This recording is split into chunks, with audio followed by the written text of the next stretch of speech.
Nick, Yeah. I know I'm your manager, but I may need to leave a few minutes earlier because I'm doing my section Yeah, next. that's fine. Thank you.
Hi, guys. Okay, well, people keep coming. That's awesome. All right, so I'm just here to present Nick. He's going to talk about Classkick, and I'll be helping him to moderate the chat. And I'm going to learn about Classkick because I have no idea what it is. It is my favorite thing. So let me get a link for you guys. Because you guys can follow along with me. I'll share my screen. But if you want to follow along on your own or just move at your own pace, or move at your own pace, sorry. The link I just put in there is for you guys. It will show you what it kind of looks like from the student point of view. So you'll just click the link, put in your name.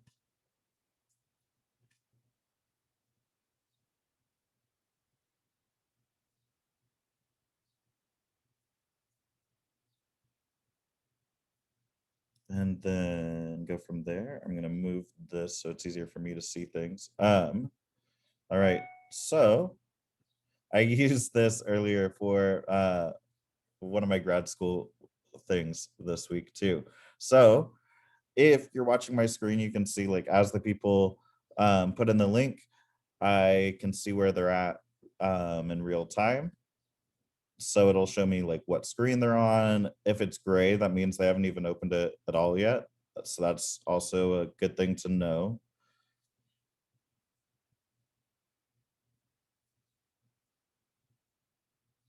So it says click the link to watch a quick intro to Classkick. I'm just gonna talk through it, so I'm not gonna play that video.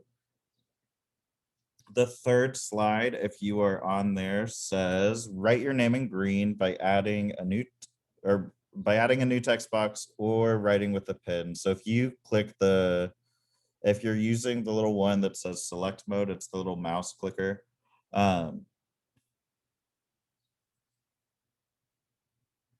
You could click in the text box, but if you wanted to write your name in green, you would just click the pen mode and then go to your colors and choose green.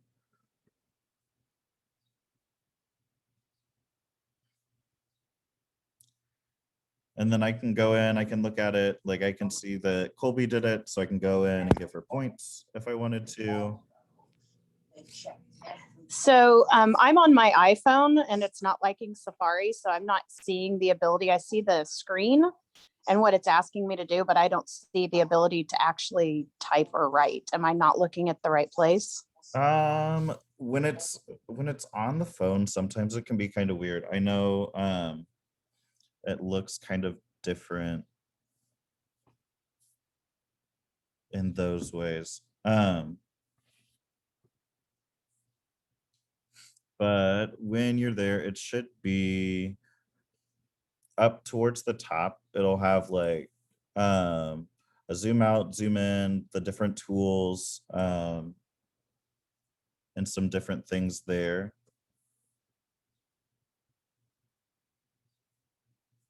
Yeah, so it's not showing me the tools, the toolbar at all. Weird. And I've tried zooming in and out and clicking. So it may Yeah. just be a Safari thing. So it did give me a message at the beginning saying it Yeah, didn't and like I the mean, if Safari you- browser. they've got an app, so I don't know if it would be easier to just download the app really quick and then put in the code that way,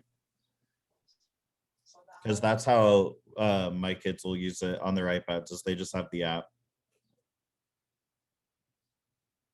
The audio tool is really nice too if you want to just listen to that.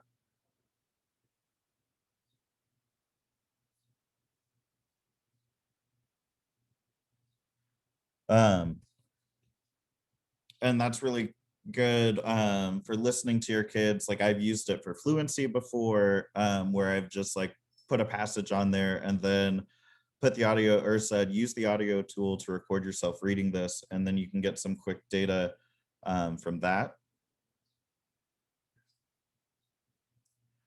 The next slide says, with the red pen, circle somewhere in the world you would like to travel, and then click the hand raise button on the top right that'll say please check. So then when the teacher is grading that, and that's on slide 5, once you've clicked that hand raise button, it's going to alert me, and then I can see it automatically. Nick, we have a Yeah. question saying I signed in, but don't see where the tools are. Maybe I will just watch instead. That- Go ahead. That's fine too. I get that. But when people have their hands raised, I can go check it and just go to their screen really quick. If I see they've got it, what I like to do a lot and what the kids enjoy is stickers. And so I can go over here and I can say, I can use this one that's just awesome. With 5th graders, they like just the memes and stuff too. And I think that might be a pro only choice right now, but you can upload your own pictures and stuff. So like I've got the SpongeBob one that I'll use. I just got it to work. Awesome. I turned my phone sideways and everything showed up. Oh man. There we go. So All right. maybe if you're anybody else having trouble, try turning your phone There sideways. we go. Now I'll know for the next time.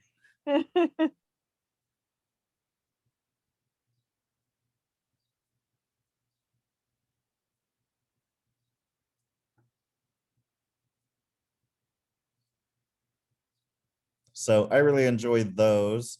The next slide, slide 6, is just an example math problem. What it is nice there is all of the nickels, dimes, quarters, pennies are all manipulatives, so you can move those. So, and I'll show you, I can make a sample assignment and kind of show you how you would do that and how you would make those. But that's nice. I've used the manipulatives a lot for word work and stuff.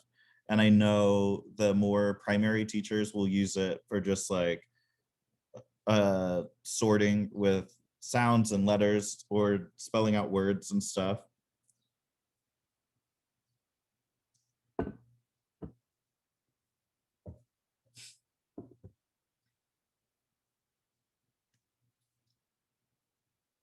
Slide 7 is just some icebreakers. So it's a bunch of would you rather questions. I've used Classkick when we were all virtual. Sometimes that's how I would do my morning meeting, is I would just have it on Classkick and say, here's a quick would you rather question. And it would be a just fun way to get them started. and then they're able to do that. Like I said, my favorite thing about this is that I can see people working in real time. So I can see exactly what they're doing.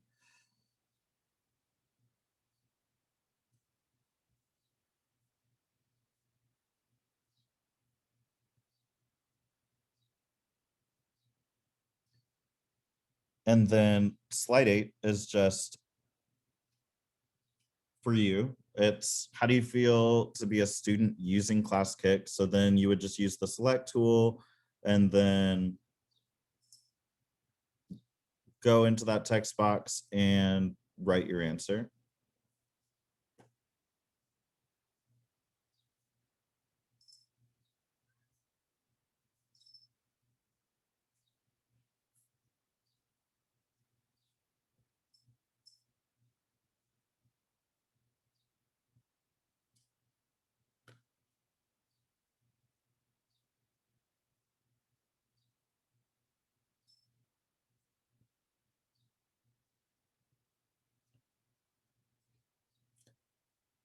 That's awesome. I love that you guys love this. It's one of my favorite tools to use, whether I'm virtual or in person. I've used it for the past 4 years that I've known about it. All right, so the next few slides after this just show you Classkick as a teacher. So it'll just show you some things there. So like I said, one of my favorite things about this is that I can see the whole class work live. So if I want to give, like I've given quick formal assessment or not for formative assessments using this, and I can watch them work in real time. I can watch their progress. When we were hybrid, it was really good to use to see. I could just quickly go and check and say, okay, who's working today or who's not working. Yeah, this is a great tool to use for student activities. You can upload PDFs, you can make your own slides, and I'll show you some examples once we're done with this one. I'll show you kind of some different ones that you can look at of just examples of things that I've made.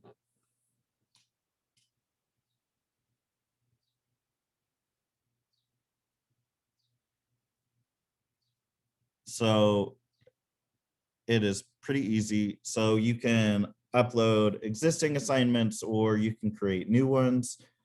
If you're uploading it from a PDF, I would say it is easier to just say upload from PDF and snip from there instead of trying to just like snip from your computer. It's a lot clearer if you upload it from like a PDF file.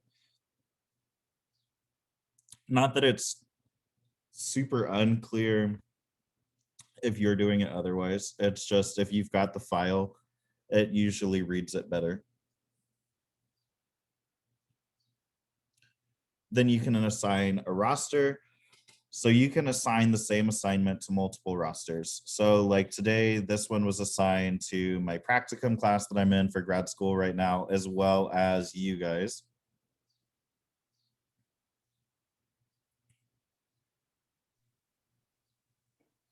Nick, this is a good question. Do the students need to have this on the Chromebooks? And if so, is it a Chrome extension? So if it's their Chromebooks, I think you could just go to the website and it would be fine.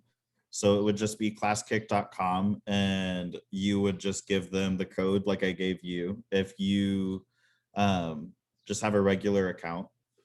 If you've got a pro account, you can have them create their own logins.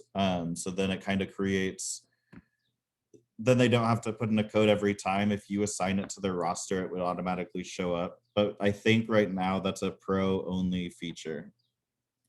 But my whole first year I didn't have the pro account and I just used the codes and it was fine. A lot of times you can just take those codes and make it into a QR for them too, if you wanted to. You can add it as a link on Google Classroom. We don't use Google Classroom in my district, but I know whenever I go to share something, there's like a little Google Classroom icon right next to it. So I think it works really well with Google Classroom. If you're using iPads, that's what I use as well. It is an app. So there's a Classkick app that you can download, or the students can download, and that would be the best way for them to use it, because it does work best on Chrome. If you're using the web, it sometimes gets mad at Safari. But the app is great. I use the app sometimes if I'm just using my iPad to try to create something really quick. I'll just use the app for it.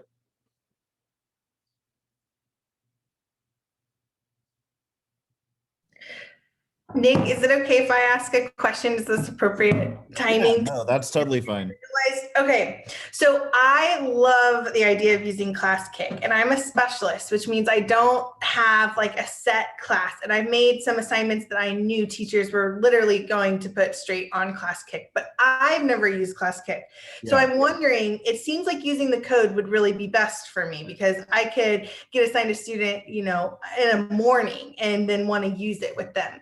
But what I'm wondering is, if I spent this summer making a lot of slides that had a lot of math manipulatives on it, would it be possible for me to just assign one slide to a student over using the code, or would it have to be an entire presentation? Right now, and that's one of the features that we've had questions too. I think right now it's the entire presentation.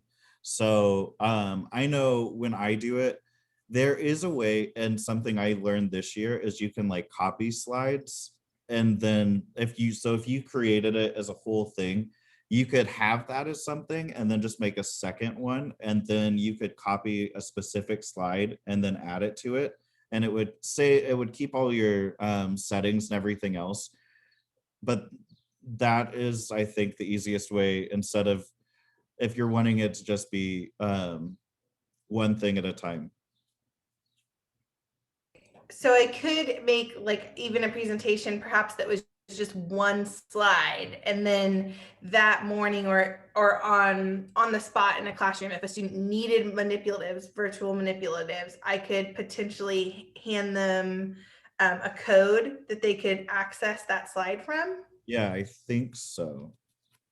That's what I've been kind of trying to play around with and figure out. But I figure you are so much further down this class journey than I am. So I would ask you. Is there a limit to the amount of Classkick presentations you can make? That is something that they made it where if you don't have a pro account, you can only have up to 20 saved. Okay. So it used to be you could have as many as you wanted, but you only had limited tools. And then they said, okay, everyone has all the tools, but you can only have 20. So I know some teachers who have the pro account or don't have pro accounts, and they just delete old assignments off of there. If they're not using it anymore and they've got the data from it, they'll delete it so they can have another assignment. Okay. I was just thinking you could make like many different one slide whole presentations with those manipulatives and just have like QR codes for them for whenever the kids need it. Yeah. But not if you can only make 20. Right. Maybe it would just be like a whole presentation of different ones, and you could be like, hey, slide 1 is this, slide 2 is this. That's a good idea.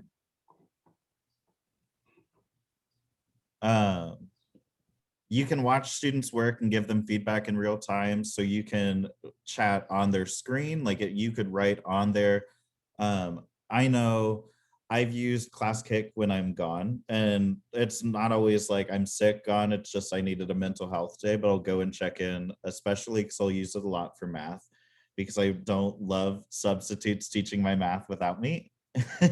And so I'll go and check in, and if I see they're not working or they haven't done something, I'll like put something on the slide. Or you can see, like, I've got a lot of my kids that if there is a picture on there that's not colored in, they'll decide they need to color it. And so I'll like put in the chat or put on their slide, like, you need to stop coloring and you need to start working. and that gets them kind of motivated because they know that you're there. So you can leave stickers too. They've got a bunch of pre-made ones. Like I said, if you like a certain GIF, however you say it, you can always do those as well. And they get that feedback immediately. I really like using the points too. And I'll see if this shows me or not. And it doesn't look like it's going to. With the points, you can create fill in the blank question or fill in the blank choices. And so you can say, I've used it for math too, and it'll be like 2/4 plus 2/4 equals what? And then in the fill in the blank box, it has like add acceptable answer. And so you would put the acceptable answer in there and tell it how many points it is. And then that would make it so if you've got your grades turned on, if they say something other than the right answer, it's gonna say 0 out of 1. But if they've got it, it automatically gives them the point, and they've got that automatic feedback without you having to see it too.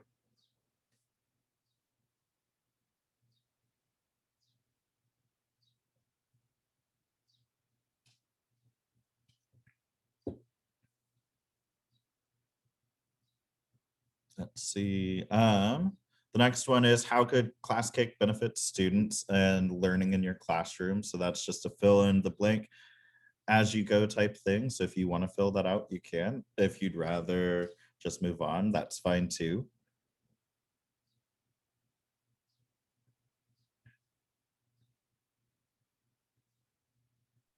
Nick, Yeah. what are the main differences between the free account and the pro account? I think the main differences right now are students would need a different code every time for whatever assignment you're using. They wouldn't have their own account given to them. You can only have 20 assignments at a time if you've got the basic account. And one thing that I have is folders for me.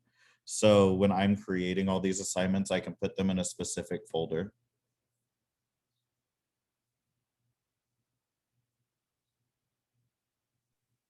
Have you used this with adults? Like for PD purposes? I'm just trying to think outside the box. I've used it as showing them how to use it, but I think you definitely could just use it for adults in that way too. And we have a question on the chat. When you give feedback, is it immediately notifying students and alerting them to that? If they're on the Classkick, they can see your feedback as soon as you give it to them. Just like you can see them writing, if you're writing on their slide, they can see you writing at the same time. Because there's a lot of times if I go to like my edit screen, if I'm doing something whole group and just want to talk about it really quick, I can go and say, I want to highlight this in purple. If I wanted to say, okay, the whole class chose cold soup over hot salad, then everyone's slide there is going to have that cold soup highlighted. So I asked that question, and I guess what I really want to know, so if the student is on that slide, watching that, then perhaps they're seeing that feedback, but does it alert them? So say they've moved on to slide number 8, but you're giving them feedback on slide 6. Yeah. Does it notify them of that? I think so. I don't know off the top of my head. And I'm going to go to my home screen because I know it always tells me latest features. That's not always latest features. And so I was going to see if it was there. Okay. It does look like that's a pro only thing right now where there's notifications in their dashboard that there's been specific feedback on slides. Okay. Because for this past year, I've used the Schoolworks app, Mhm. That's what my school has used a lot, and which obviously is different than this, but that's my largest gripe with it is that when I leave feedback, it doesn't notify students so that it's there. So unless I then reach out to them and say, hey, I left you feedback on this assignment, like they're never notified of it. So I feel like I'm leaving feedback, but it's going unnoticed. So Right. I don't know. I feel like it's not meaningful if they're not seeing it in real time. Right. So I was just wondering if this perhaps is way better at that. Yeah. One thing I've done that will like kind of alert them without it showing them is just assigning points to the slides. And then if I don't see work on it, I put a 0 and then it shows up for them as just this red square that'll say 0 on it. So then they're like, oh, well, I need to go back here because it says I didn't get any points for this.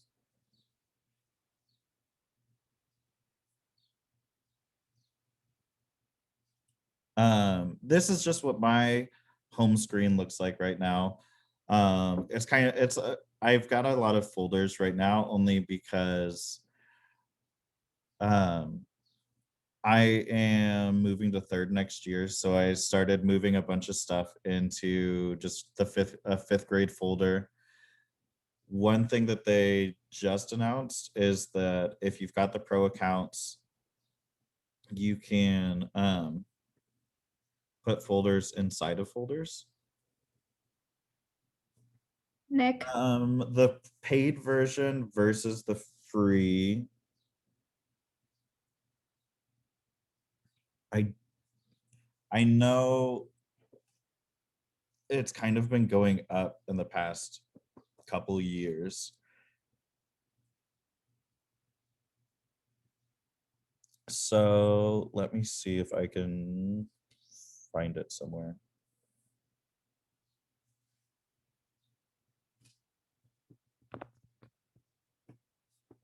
There's a few different ways to get it. There's the school version.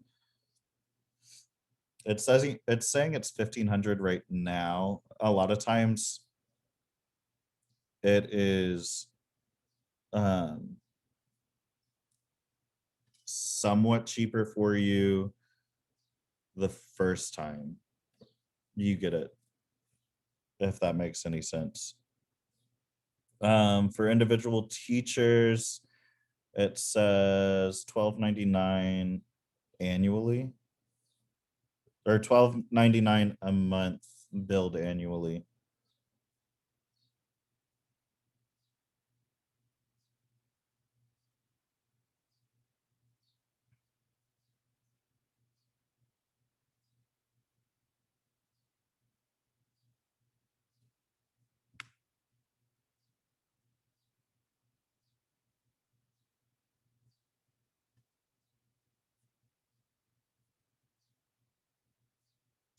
But some of my favorite features in there too are just hiding assignments from them. Like if we've done something and I don't want them to see it anymore, I could hide it from them so then it's not showing up as an option. And that's more a pro account thing, because if you're just giving them codes, then it's going to be different every time.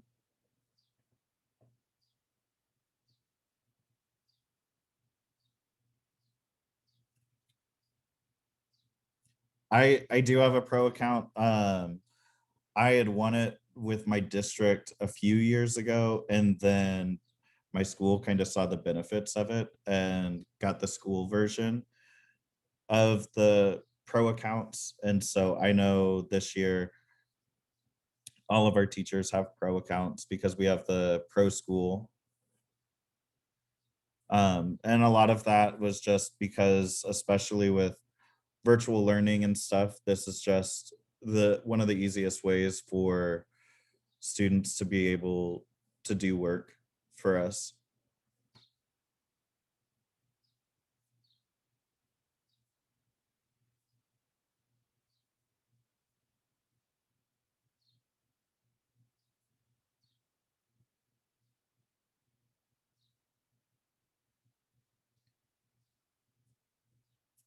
But here is, I'll show you some. Maybe I put it in here because I don't know where things went.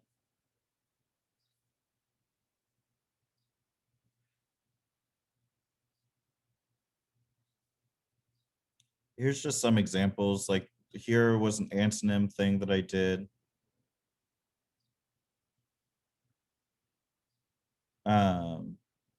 When we were. Josh, I just want to share this very quick. If we have any other Olathe school teachers besides Jenica and Amy, we do not know if it's in the manager, but we know that a lot of middle school math teachers use it, so it should be available. And there are some fourth grade teachers that uses daily too in Olathe, so it may be easier to access than we're thinking. I don't know. Just want to let you guys know that.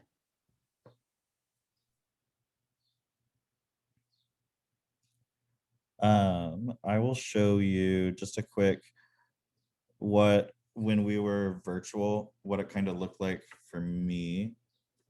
Well, that's actually.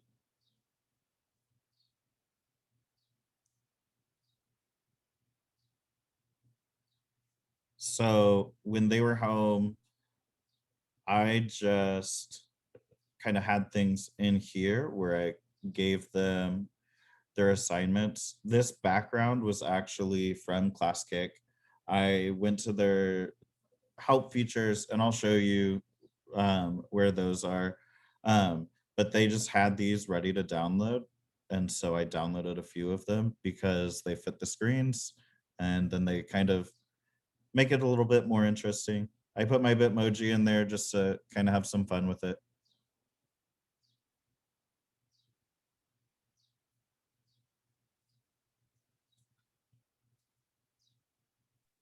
Nick, Yeah. what ages range does Classkick cover? Is it mainly for math? I think it could be for any grade at any level. I know I've seen like on Twitter and stuff where high school level teachers are using it. And then at my school, I've seen as low as first grade use it. I don't know if kindergarten uses it, but I know the first grade teachers have been using it both while they were virtual and while they're in person.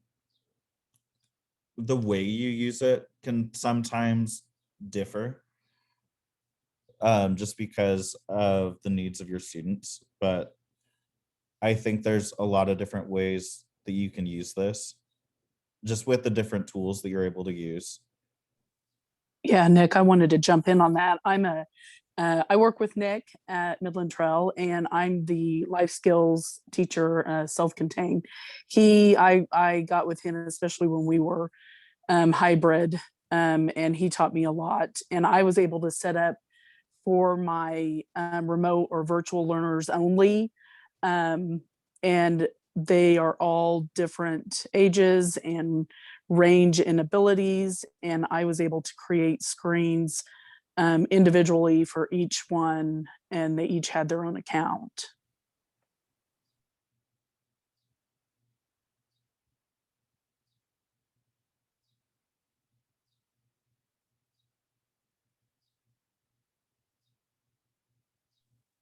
Thank you, Natalie. I'm glad you shared that, how it's being used on with SPED students as well.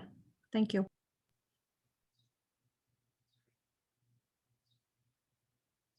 All right, I'm gonna stop sharing and then you guys can always ask me questions. If you guys want to get started, if you want to make teacher accounts, that's fine too.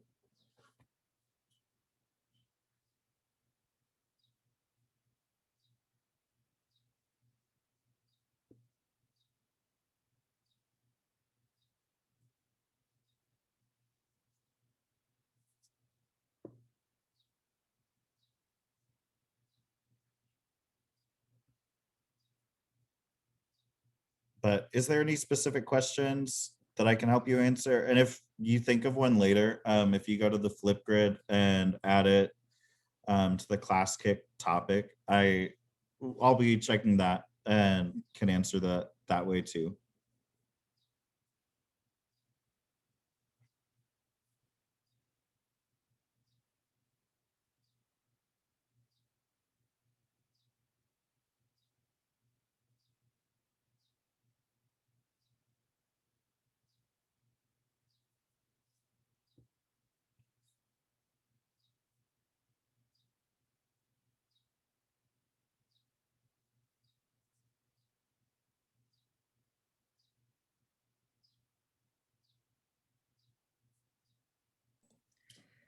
I thought of one question, Nick. Is Yeah. there, what's your go-to for when you're putting in the virtual math manipulatives? How do you search for what you use or that you found works the best with Classkick? A lot of times, I like using PDFs if they're available, but I can also just, if you like Google image search things too, I think that is been a good tool. So And then, sorry, when you're making the manipulatives, for them to be able to move it, there's like a specific tool on there that I think will say manipulative. And so if it's like a whole picture, you would just snip the part that you wanted to be able to have them move. And then you can clone that so it makes multiple of those. okay, so for like the pennies, for instance, in your example, you Yeah. made Google, you just had a PDF that was movable. Yeah. Okay. So you just had a PDF and you would just select just like the penny part of that. And then you could say, I want this many of them. And then it would just copy that many pennies on top of itself. Awesome. Well, that worked really well because sometimes certain things work better with certain programs, and Yeah. someone that's used it more, that's valuable information to me. So thank you. Yeah, no problem.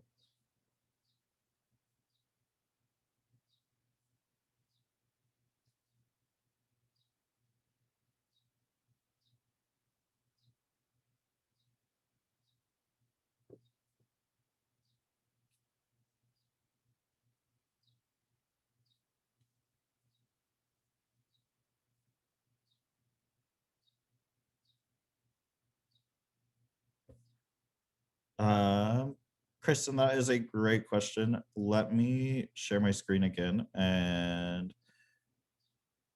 we can go look for it. So there's a help and resources button. And so if you click that and say, I'm a teacher,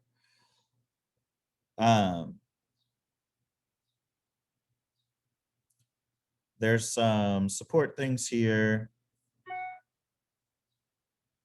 And then if you scroll down, there's the collaboration where it's got an assignment library. This remote learning, distance learning, e-learning, I think is honestly where I found some of the backgrounds that I use. But if you go to assignment library,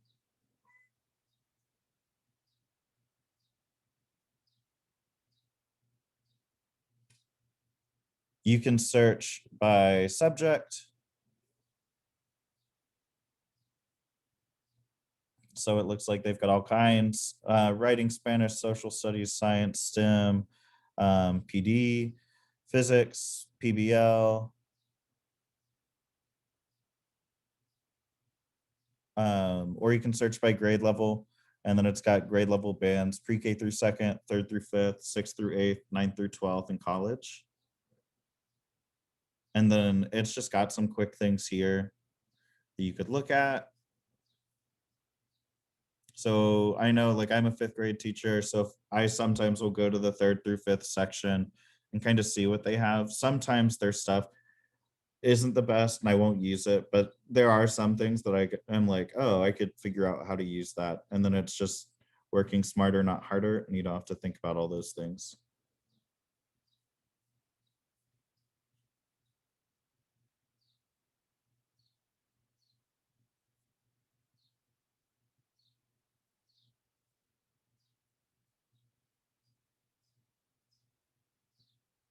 No problem. I'm actually kind of curious because I've never really looked at it from a high school point of view of what it would kind of look like. So if you wanted to just like check something really quick to see if you'd want to use it, when you click on something, it's not automatically going to be your assignment, but you can kind of just get a quick look at it and see what it's asking and what it would look like. And if you like it, you would just click copy assignment. Or if you're like, hey, this would work for my teacher friend that I know, you can click the share button and then just like share a copy with them. So then they could open that in their email and then see it that way as well.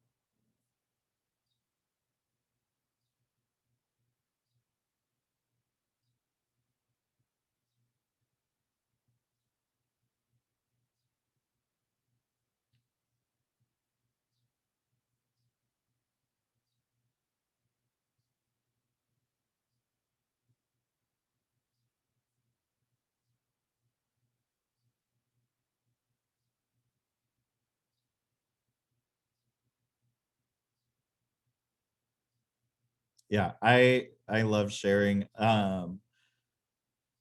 assignments. That is how my teammate and I survived the hybrid learning. We would kind of divide and conquer at first, where he would figure out science and I would figure out social studies, and then we would share our weeks with each other, and then we would just copy the things that we needed to put into ours, and it just made our lives a lot easier. Or if you're like, hey, this is a great lesson, I already made it, here you can use it, and then it's just available for them to use as well. And that's something we've done too. Even at the district level, there was and I know I keep using math as an example, I think I've used it the most for math. But there was a lesson that wasn't taught up to the 5th grade rigor in our math book, and we found something better on a separate website, but then just used a shared Classkick for the district as the assignment that everyone would like upload their information to.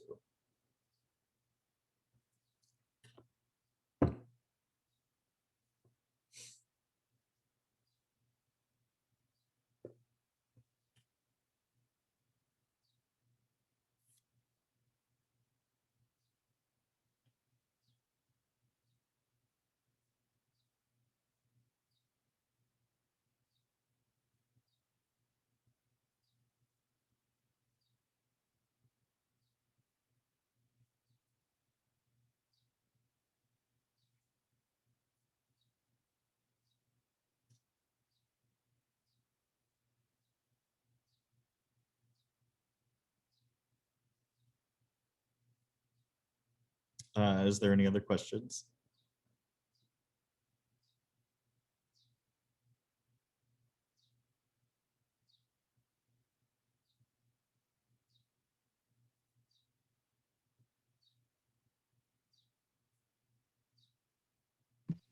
Not a question, but thanks so much. I had never heard of this before, and I can see how it would totally be helpful on both ends as a student and as a teacher. So I'm happy to learn about this today. Yeah, and then I'll share my screen.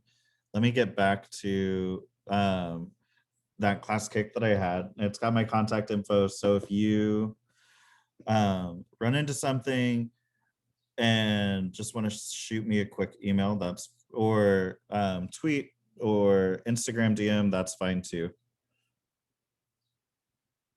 So here's my contact info if you need it.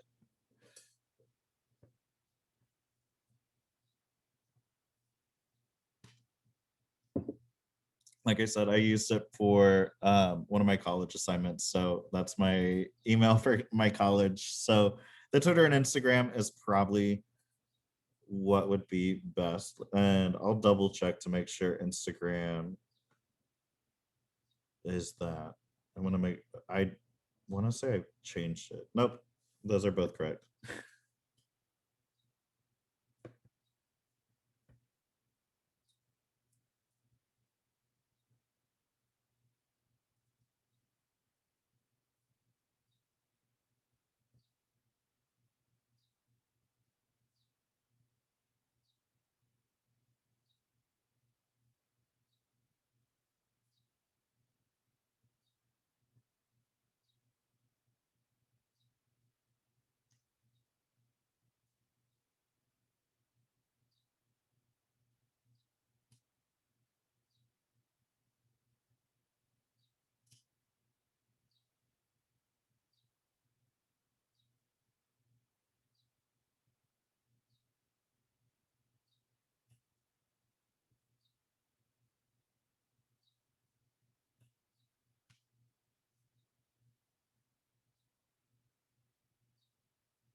All right. Well, that's really all I had.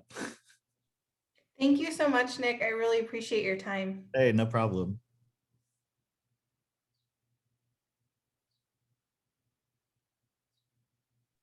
And I learned something new.